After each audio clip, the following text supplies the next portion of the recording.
Hello, and welcome to the third edition of the Meyer Musings. Today is September 20th, 2015. Our Olson mission statement: to create a unique and dynamic learning environment that encourages students to be lifelong learners through excellence, cultural and learning diversity, partnerships, and community involvement. Please focus on the lifelong learners. We want to encourage that. We will revisit our Olson mission statement throughout the year. Last week we met as a staff and designed some PLC norms. I want to refer to these now, and then I want you to review them, and then we will confirm them in our next staff meeting. Our staff meetings will be on Tuesday mornings from 8 to 8:40. Lori or David will be a timekeeper. Be on time or communicate with team member if you're going to be late. Respectfully take turns speaking. Limit sidebar conversations, but agree that to announce if processing time is needed. Come prepared, bring necessary materials. In other words, laptop, notebook, pencil, pen. Parking lot opportunity will be provided for further discussion. We will provide post-it notes for staff members to write them on and then place them up on the parking lot poster.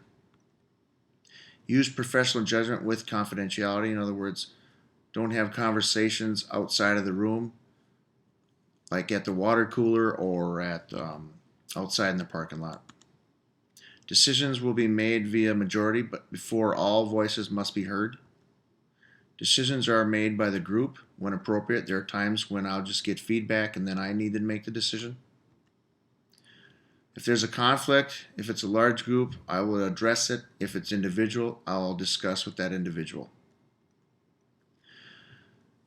The rest of our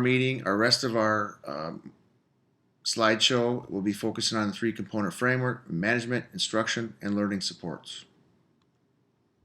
In management, our process goal: grade levels will organize and create 7 or 8 units of study for implementation in the 2016-17 school year based on the Common Core standards. We'll begin that work on October 14th, but if you are wanting to get started with your team, feel free to begin that work.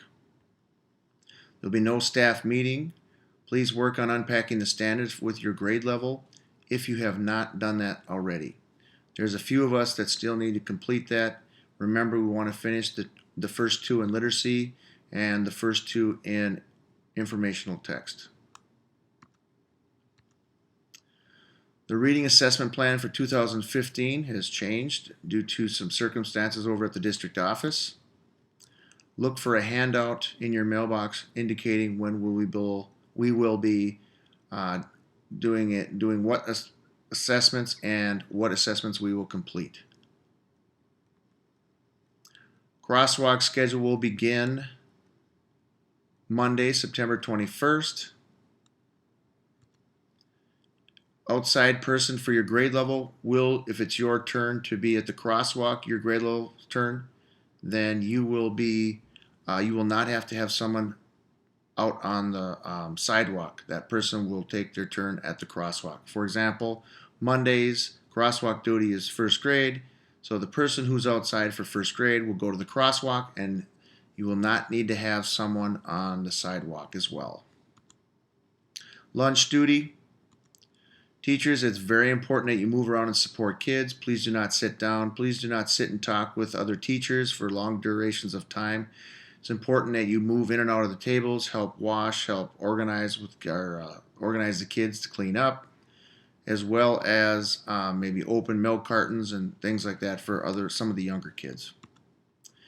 In instruction, our achievement goal is to increase percent of students making their MAP reading growth target from 60.9 in 2015 to 63.9 in 2016.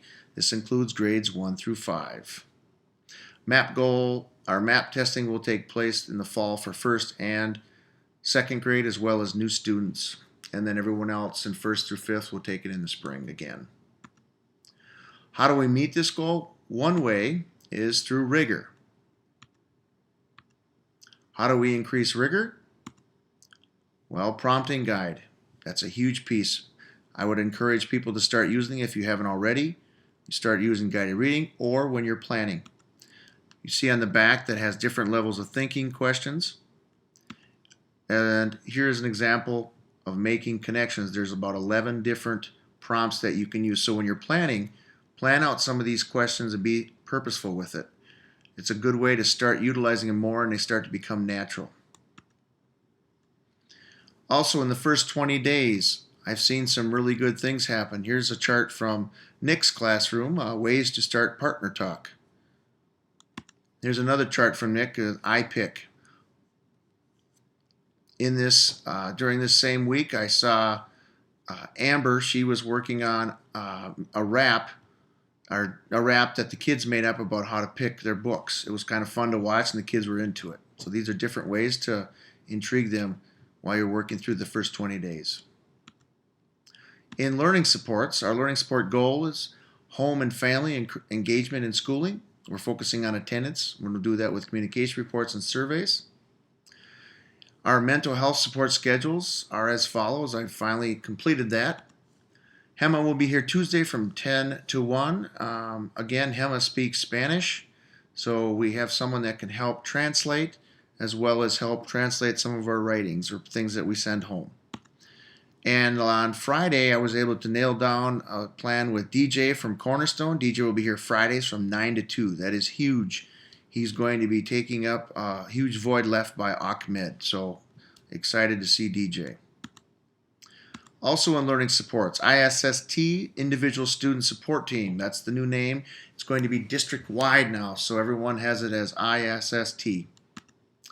We're going to meet on Monday mornings at 8 o'clock, or if early if need be. We'll try to get through no more than 2, but for sure 1. Please come to ISST with data. So if you have problems with the kid, we need to have some data prior to that. How can we do that? Sarah Becker and Caitlin Moody. Sarah is our psychologist, and Caitlin Moody is our social worker. Will help with ideas on how to intervene prior to ISST. In the past, we used to have Allison. For those of you that remember, Allison was our EBD teacher. She would do some pre-work when we were coming to ISST with data, so she can help out with people intervening prior to that meeting. Also, remember, Jenny Deravingas can help with reading, and Deborah can help with math. We will discuss more about ISST at our September 29th staff meeting. There'll be a presentation with Sarah and Caitlin, and we'll explain more about that in the future. Also, Sarah Becker's schedule for our psychologist is Monday all day and Wednesday all day and Thursday afternoons. The other days she's at Normandale. Caitlin Moody's schedule, our social worker, is Monday and Wednesdays like Sarah, but then she comes on mornings and Thursday, whereas Sarah comes on Thursdays in the afternoon. Again, thank you for a great third week. Keep up the great work, and we look forward to another great week.